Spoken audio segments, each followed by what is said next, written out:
जिस कुर्मी और कुशवाहा समाज ने मिलकर के नीतीश कुमार को मुख्यमंत्री की गद्दी तक पहुंचाया, वही कुर्मी और कुशवाहा समाज मिलकर के अब नीतीश कुमार को गद्दी से उतार फेंकेगी। हम ये बात क्यों कह रहे हैं? हम ये बात इसलिए कह रहे हैं क्योंकि लोकसभा चुनाव में ये साफ साफ नजर आ गया कि कुर्मी और कुशवाहा वोटर जो हैं कहीं ना कहीं एनडीए से साइडलाइन हो गए और इस कारण से एनडीए को भारी कीमत चुकानी पड़ गई बिहार में।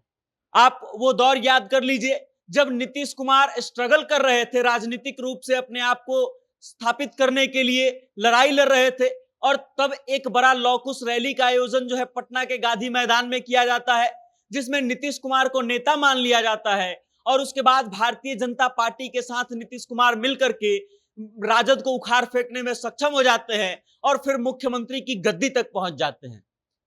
अब हाल ये हो गया है कि नीतीश कुमार को कुशवाहा वोटरों का साथ नहीं मिल रहा है। नीतीश कुमार खुद कुर्मी जाति से आते हैं और इस कारण से उनको कुर्मी का साथ तो मिल रहा है, लेकिन कुशवाहा वोटरों ने कहीं ना कहीं एनडीए से कन्नी कर लिया है और इसका भारी खामियाजा एनडीए को लोकसभा चुनाव में उठाना पड़ा।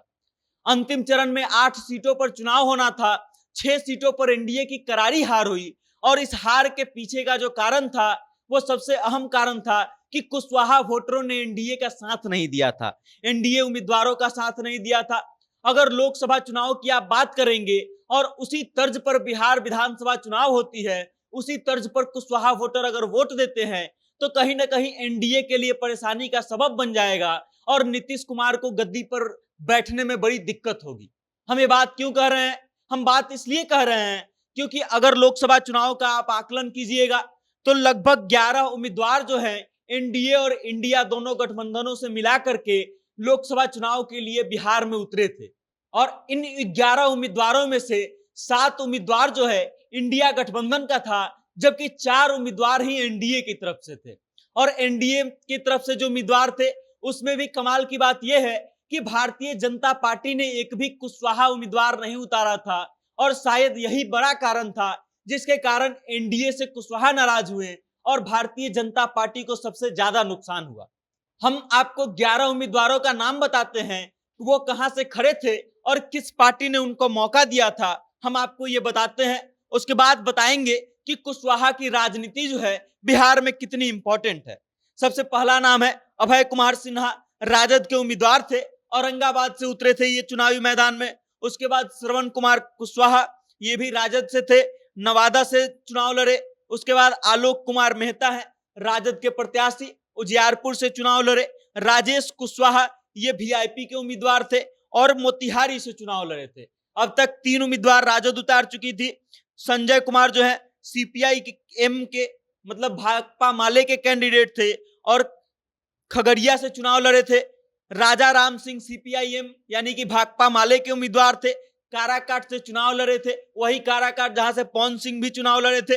उसके बाद अंशुल अभिजीत थे, ये कांग्रेस के प्रत्याशी थे, पटना साहिब से चुनाव लड़े थे। इंडिया गठबंधन में 3 कुशवाहा उम्मीदवारों को राजद ने तो 2 कुशवाहा उम्मीदवारों को भाकपा माले ने मौका दिया था। उसके बाद अगर हम बात कर ले एनडीए की तो सुनील कुमार जनता दल यूनाइटेड के टिकट पर वाल्मीकि नगर से चुनाव लड़े थे, संतोष कुमार जनता दल यूनाइटेड के टिकट पर पूर्णिया से चुनाव लड़े थे, और उसके बाद विजय लक्ष्मी जनता दल यूनाइटेड के टिकट पर सिवान से चुनाव लड़ी थी। उसके बाद एनडीए में जो अंतिम कुशवाहा नाम था वो था उपेंद्र कुशवाहा, ये अपनी पार्टी आरएलएम से चुनाव लड़े थे और काराकाट लोकसभा क्षेत्र से चुनाव लड़े थे। अब आप समझ लीजिए कि भारतीय जनता पार्टी ने एक भी कुशवाहा उम्मीदवारों को टिकट नहीं दिया। हालांकि नीतीश कुमार ने कुर्मी और कुशवाहा का समीकरण बैठाए रखने के लिए 3 कुशवाहा उम्मीदवारों को अपनी पार्टी से टिकट दिया, लेकिन मामला यहाँ पे पेच इसलिए फंस गया क्योंकि भारतीय जनता पार्टी पर कुशवाहा लोग भरोसा नहीं जता पाए। आप समझ लीजिए कि कुशवाहा जाति की जो जातिगत आंकड़ा है बिहार जातिगत जनगणना के हिसाब से वो 4.21% है, जबकि टिकट बंटवारे के समय जितना इनको टिकट दिया गया उसमें लगभग 13% से ऊपर का इनको स्थान दिया गया। मतलब 4.21% जिसकी जनसंख्या है उसको 13% से अधिक जगह पर टिकट दिया गया।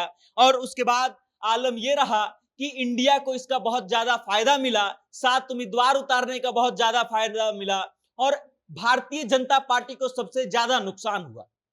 अब इसीलिए हम ये बात कह रहे थे कि इस बार जो है अगर विधानसभा का चुनाव भी इसी हिसाब से होता है, लोकसभा चुनाव के नतीजे जैसे आए हैं ठीक वैसे ही अगर विधानसभा चुनाव के नतीजे भी आते हैं, तो नीतीश कुमार का फिर से गद्दी पर बैठना मुश्किल हो जाएगा। और नीतीश कुमार जिस कुर्मी और कुशवाहा की समीकरण को लेकर के कुर्सी पर बैठे हुए हैं, उसमें से एक पैर कुशवाहा अगर खिसक जाएगा तो नीतीश कुमार का गद्दी पे आना लगभग नामुमकिन हो जाएगा। बाकी इस खबर को लेकर के आप क्या सोचते हैं? बिहार में जो कुशवाहा समाज है उसको राजनीतिक रूप से जितना सबल प्रदान किया गया है उसके बारे में आपकी क्या राय है? और आपको क्या लगता है कि क्या नीतीश कुमार आने वाले विधानसभा चुनाव में कुशवाहा समाज को अपने से जोड़ कर रखने में कामयाब हो पाएंगे या नहीं? कमेंट के माध्यम से अपनी राय हम तक जरूर भेजिएगा और देखते रहिएगा जनता जंक्शन। बहुत बहुत धन्यवाद।